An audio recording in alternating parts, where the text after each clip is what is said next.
नमस्कार प्रिय दर्शकों, आप सभी का स्वागत हमारे YouTube चैनल सितारे आपके नौ में। आज आपकी जन्म पत्रिका में जहां भी केतु बैठा है उससे संबंधित बहुत बड़ा राज खोलने वाला हूं। प्रिय मित्रों, यह सभी लग्न और सभी राशि वालों के लिए हमारा आज का कार्यक्रम बेहद खास होने वाला है। चाहे आप मेष से लेकर मीन लग्न के हों या मेष से लेकर मीन राशि में से किसी राशि के लिए, आप यह कार्यक्रम देख सकते हैं। और इस कार्यक्रम में आज बहुत रहस्य की बात लेकर के आया हूं। केतु के दृष्टि से पाप कर्तरी कैसे बन जाता है। आपके जन्म कुंडली का 6वां घर, हर हाल में जहां केतु बैठे हैं वहीं से 6वां घर लेना है। अर्थात केतु जिस भाव में बैठा है वहां से 6वें घर में केतु पाप कर्तरी योग बना देता है। चाहे वो कहीं बैठा हो, अच्छे भाव में हो, बुरे भाव में हो, 6, 8, 12 में हो, लग्न में हो, एकादश में हो, केतु से 6वां भाव जन्म पत्रिका का पाप कर्तरी योग में आ जाता है। कैसे पाप कर्तरी बनता है, यह पाप कर्तरी कैसे काम करता है, इस पर हम चर्चा करने जा रहे हैं। आज तक आपने ग्रहों से पाप कर्तरी पढ़ा होगा, ग्रहों से पाप कर्तरी देखा होगा, पर आज हम दृष्टि से पाप कर्तरी योग बताने जा रहे हैं। जिस भी भाव में केतु बैठा है वहां से 6वां घर पाप कर्तरी योग में आ जाता है। प्रिय मित्रों, चलिए, हमने जैसा कि लिखा है यहां पर पाप कर्तरी दृष्टि केतु की। सबसे पहले लग्न से हम ये भाव शुरू करते हैं। अगर आपकी जन्म पत्रिका में केतु लग्न में बैठा है, हम पूरे 12 भाव तक बताने वाले हैं। आप सभी लोग इस कार्यक्रम को ध्यान से सुनिए और स्किप मत करिएगा, क्योंकि उपाय भी देने वाला हूं। और केतु का 6वां भाव अगर पाप कर्तरी में है तो वो आपके जीवन में बहुत बड़ी समस्या ला रहा है।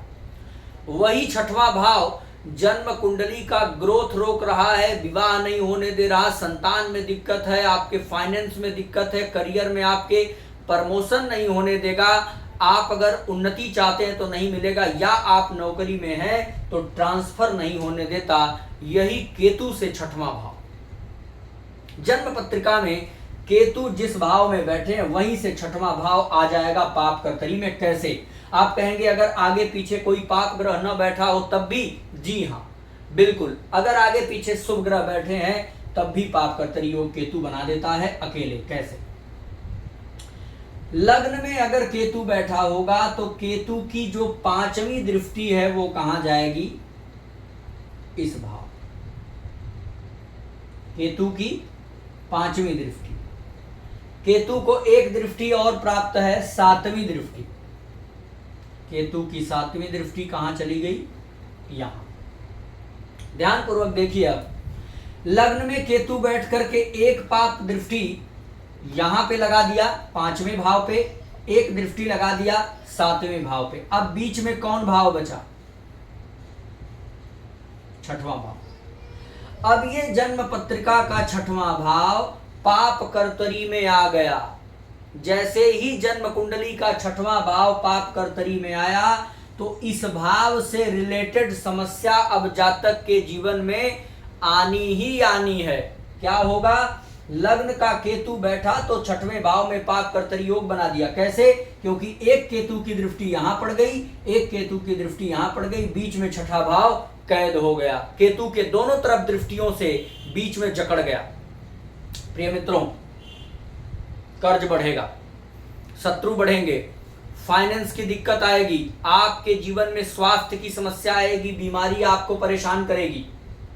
वहीं लग्न में केतु बैठा है, आपका दिमाग यहां नहीं जाएगा अगर ये सूत्र नहीं पता होगा। लग्न में केतु बैठा होगा, यहां शुभ ग्रह बैठे होंगे, अच्छे ग्रह बैठे होंगे, कर्जा बढ़ रहा होगा, आपको रीजन पता नहीं चल पाएगा। रीजन क्या है? लग्न का केतु 6ठे भाव को परेशान कर रहा। लग्न का केतु 6ठे भाव से संबंधित समस्या देगा, डिटैचमेंट का कारक है, अर्थात ननिहाल पक्ष से संबंध खराब करा सकता है। वहीं यहां का जो पाप कर्तरी योग बना जीवन में समस्या देने वाला बन सकता है। प्रिय मित्रों, अगर किसी के दूसरे भाव में केतु बैठे हों तो 1 2 3 4 5, 1 2 3 4 5 यहां पर आ गई दृष्टि। केतु की 5वीं दृष्टि यहां और 7वीं दृष्टि आ गई यहां। अर्थात अब केतु के पाप कर्तरी में फंस गया जन्म पत्रिका का 7वां घर। प्रिय मित्रों, जिसके जन्म कुंडली के दूसरे भाव में केतु बैठे होंगे, विवाह जल्दी नहीं होगा, पत्नी का स्वास्थ्य खराब रहेगा, विवाह में विलंब होगा, पेट के नीचे या यूरिन इन्फेक्शन इत्यादि की समस्या दे सकता है, छोटा बड़ा ऑपरेशन यहाँ का केतु करा सकता है। व्यापार करते हैं तो बार बार नुकसान का सामना आपको करना पड़ सकता है। उसका रीजन आएगा दूसरे भाव का केतु। क्यों? क्योंकि एक दृष्टि यहां पर पड़ी, एक दृष्टि यहां पर बीच में पाप कर्तरी योग बना दिया केतु के दृष्टि। वही केतु अगर यहां बैठा होगा तो 1 2 3 4 5, अब यहां पर एक दृष्टि आएगी केतु की और 1 2 3 4 5 6 7, अब एक दृष्टि यहां से यहां जाने वाली है। अर्थात अब बीच में कौन भाव फंस गया? जन्म कुंडली का 8वां भाव। तृतीय भाव का केतु पाप कर्तरी बना दिया अष्टम भाव में। रिसर्च के फील्ड में काम करते हैं, जल्दी सफलता नहीं मिलेगी, हमेशा मौत का डर सताएगा, मुझे कोई लंबी बीमारी तो नहीं है। इस प्रकार के योग ऐसे जातक के कुंडली में बन जाते हैं। अनायास ऐसा जातक भ्रमित रहता है, स्वास्थ्य को लेकर के परेशान रहता है। ऐसी बीमारी यहाँ का केतु देगा, आपके जांच में, आपके टेस्ट में वो बीमारी नहीं आएगी। वहीं अष्टम भाव कुछ गुप्त धन का भी है। आपका कुछ पैसा आपने परिवार के चोरी से, पार्टनर के चोरी से, मित्रों के चोरी से कुछ धन कहीं इन्वेस्ट किया, वो धन डूब गया और डूबा ही रह गया। ना आपने लगाते समय बताया, ना ही आपने गंवाते समय। केवल आपको तड़प तड़प करके उस पैसे के बारे में सोचना है। आपने बहुत से ऐसे काम जीवन में किए होंगे जिसकी जानकारी किसी को नहीं दी, लेकिन जब आप याद करते हैं तो आपको पीड़ा मिलेगी। तीसरे भाव का केतु। चौथे भाव में अगर केतु बैठा होगा तो एक दृष्टि डालेगा अष्टम भाव पर, दूसरी दृष्टि डालेगा 10वें भाव पर। अब कौन सा भाव फंस गया? जन्म कुंडली का 9वां भाव। अगर केतु चतुर्थ भाव में होगा तो पाप कर्तरी योग में जन्म पत्रिका का 9वां भाव आ जाएगा। यहां से देखिए 1 2 3 4 5, फिर छठा भाव, फिर 7वें पे दृष्टि आ गई। यानी भाग्य भाव में समस्या देगा, धर्म कर्म से अलग होने की प्रवृत्ति डाल देगा, पिता से संबंध खराब करा देगा, डिटैचमेंट करा देगा, आध्यात्म की तरफ जाने से रोकेगा। वहीं आप जो है भाग्य का साथ पूर्ण रूप से नहीं प्राप्त कर पाएंगे। कोई भी काम करेंगे, मेहनत परिश्रम तो बहुत करेंगे, परंतु भाग्य के कारण वो काम बिगड़ता नजर आएगा। अगर वहीं जन्म कुंडली के 5वें भाव में केतु है तो 1 2 3 4 5, एक दृष्टि यहाँ पर पड़ी, दूसरी दृष्टि यहाँ पर पड़ी। अब फंसा जन्म कुंडली का कर्म भाव। जी मित्रों, अगर जन्म पत्रिका का कर्म भाव फंस रहा है तो ऐसी स्थिति में आपको ध्यान रखना होगा कि आपका काम हमेशा केतु विलंब से कराएगा। कोई भी नौकरी, बिजनेस, व्यापार करते होंगे, अस्थिर बना देता है, स्थिरता नहीं रहने देगा। अगर आप नौकरी में बार बार प्रमोशन चाहते हैं, उसको भी रोक देगा। जब आप अपने समय पर ट्रांसफर चाहेंगे, उसको भी नहीं होने देगा। और अनायास जब आपका अच्छा समय रहेगा, आप अच्छे स्थान पर रहेंगे, वहां से हटा के दूसरे जगह भेज देगा। यानी काम धाम में रुकावट, आपके करियर में रुकावट, ये पंचम का केतु देता है। क्योंकि एकादश और नवम पर दृष्टि डाल करके 10वें भाव को पाप कर्तरी योग में पीड़ित करती है। अगर वही केतु 6वें भाव में बैठा होगा तो 1 2 3 4 5, एक दृष्टि इसकी 10वें भाव पर, दूसरी 12वें भाव पर। अब फंसा जन्म कुंडली का 11वां भाव, तो बड़े भाई से अलगाव करा देगा, आपका लाभ कहीं नहीं होने देगा। जब भी लाभ का मैटर आएगा तो या तो स्वास्थ्य खराब हो जाएगा, या जिस व्यक्ति से लाभ लेने वाले हैं उस व्यक्ति से संबंध खराब करा देगा। बड़े भाई बहन से काफी विवाद की स्थिति करा सकता है, आपके पैतृक संपत्ति के बंटवारे में आपको नुकसान करा सकता है। वहीं अगर जन्म कुंडली के 7वें भाव में केतु हो, छठे का हमने देख लिया 1 2 3 4 5, हाँ, अब 7वें भाव में अगर केतु हो तो 1 2 3 4 5 एकादश पर दृष्टि डालेगा और लग्न पर दृष्टि डालेगा। अब फंसा जन्म कुंडली का 12वां भाव। अगर जन्म कुंडली के द्वादश भाव में पाप कर्तरी योग बन रहा है केतु की दृष्टि का, तो ऐसा जातक जेल यात्रा कर सकता है। ऐसे जातक के वैवाहिक जीवन में समस्या आ सकती है। इसके ऐसे जातक के पैर के निचले हिस्से में चोट चपेट, फ्रैक्चर की संभावना, पत्नी के साथ विवाद और तलाक की स्थिति बना सकता है। साथ में जेल यात्रा भी आपको करा सकता है सप्तम भाव का केतु। वहीं अगर केतु अष्टम भाव में है तो 1 2 3 4 5 द्वादश पर दृष्टि डालेगा और दूसरे भाव पर दृष्टि डालेगा। फंसा कौन? लग्न फंस गया। सिर में दर्द रहेगा, डिप्रेशन रहेगा, माइग्रेन की समस्या होगी, तनाव रहेगा।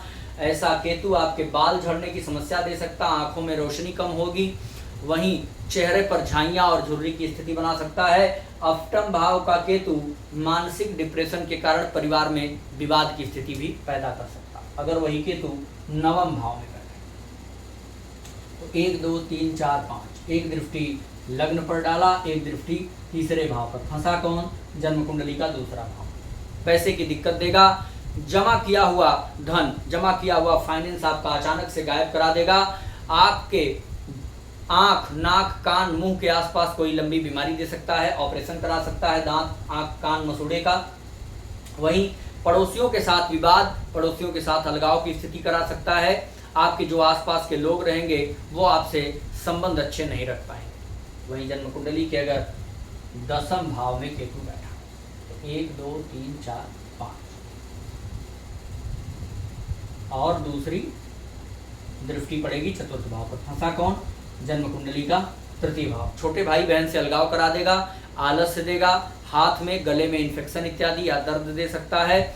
आपके पराक्रम में कमी देगा, आपको किसी काम में मन नहीं लगने देगा, आलस्य से भर देगा, जिस कारण से लाइफ में ग्रोथ रुक जाती है। आप केवल समय पर समय रखेंगे, समय पर समय बना करके काम करना चाहेंगे पर कर नहीं पाएंगे। अगर वहीं जन्म कुंडली के एकादश भाव में केतु बैठा हो तो 1 2 3 4 5 तीसरे पर दृष्टि होगी और पांचवें पर। फंसा कौन? जन्म कुंडली का चौथा भाव। क्या करेगा केतु? माता के स्वास्थ्य में समस्या देगा, माता का ऑपरेशन करा सकता है, परिवार से अलग करने की स्थिति बना देगा, आपके परिवार से आपका संबंध खराब हो जाएगा अगर एकादश भाव में केतु बैठा हुआ है। बड़े भाई बहन से अलगाव करा सकता है। वहीं परिवार के लोग आपका सपोर्ट नहीं करेंगे, आप कितना भी उनके लिए कुछ करिए पर कोई एहसान मानने वाला नहीं मिलेगा। इस विषय का ध्यान रखिएगा। जमीन, गाड़ी, मकान आपको बहुत जिल्लत झेलने के बाद प्राप्त होगा और हो सके तो और लोगों की अपेक्षा काफ़ी परेशानी के बाद ये आप प्राप्त कर पाएंगे। अगर वहीं केतु द्वादश भाव में बैठा हो तो 1 2 3 4 5 चतुर्थ पर दृष्टि होगी और छठे भाव पर दृष्टि होगी। फंस गया जन्म कुंडली का पंचम भाव। प्रिय मित्रों, शिक्षा में रुकावट, संतान में दिक्कत, लव रिलेशनशिप में ब्रेकअप, वहीं शेयर मार्केट इत्यादि में निवेश किए थे पैसा अचानक डूब जाएगा। अर्थात यहाँ बैठा केतु काफ़ी ज़्यादा परेशानी आपको हर प्रकार से देता है। दिमागी पीड़ा भी देगा, वैवाहिक जीवन में भी समस्या देता है। लव रिलेशनशिप में है तो ब्रेकअप जैसा कि हमने बताया। वहीं आपके बुद्धि को पूर्ण रूप से प्रभावित करके और नुकसान भी बड़ा आपके जीवन में करा सकता है। तो प्रिय मित्रों, ये रही केतु से बनने वाले पाप कर्तरी दृष्टि योग। अगर ये योग आपके जन्म कुंडली में कहीं भी बन रहा हो तो ऐसी स्थिति में उपाय बताने जा रहा हूँ। मंत्र का जाप करिए। ओम केम केतवे नमः। इस मंत्र का प्रतिदिन 108 बार जाप करें या आप जब भी फ्री रहें मन में आपके चलना चाहिए। ओम केम केतवे नमः, ओम केम केतवे नमः, ओम केम केतवे नमः। ऐसे आप मंत्र का जाप करें। पाप कर्तरी योग से आप धीरे धीरे बचेंगे। अगर केतु किसी शुभ भाव में बैठ करके पाप कर्तरी योग बना रहा हो तो ऐसी स्थिति में केतु के लिए एक लहसुनिया धारण कर लीजिए। दूसरा, केतु के मंत्र का जाप आपको निरंतर करना है। अगर केतु 6 8 12 में या त्रिक भाव में बैठा हो, 6 8 12 में बैठा हो तो ऐसी स्थिति में क्या करना है? वजन बराबर कोयला लेना है। कच्चा कोयला जो जमीन से पत्थर वाला निकलता है, वजन के बराबर लेकर के उसको 5 भाग में डिवाइड कर लीजिए। एक टुकड़ा को उठाना है हर एक शनिवार को केतु के नाम से अभिमंत्रित करके, सिद्ध करके और स्पर्श करके अपने कुंडली में केतु को शांत करने के लिए किसी बहते हुए जल में प्रवाहित कर दीजिए। कोयले का दान शनिवार के दिन करिए शाम के समय। यह 5 शनिवार आप कर लीजिए, क्योंकि आपने वजन का 5 टुकड़ा किया। जैसे 60 किलो वजन है तो 12-12 किलो का 5 टुकड़ा करेंगे। एक 12 किलो उठाएंगे एक शनिवार, फिर दूसरा 12 किलो दूसरे शनिवार, यानी 5 शनिवार तक ये चलने वाला होगा। इस प्रकार से ये तीनों उपाय आप कर सकते हैं, या 3 में से कोई भी एक उपाय करके आप अपने जन्म कुंडली में केतु को शांत कर सकते हैं। अगर प्रिय मित्रों इसका आपने ध्यान दिया, आप देखिएगा जीवन में ये पाप कर्तरी योग आपको पीड़ा अवश्य दे रहा होगा और ये घटना आपके लाइफ में घटित होगी। नमस्कार।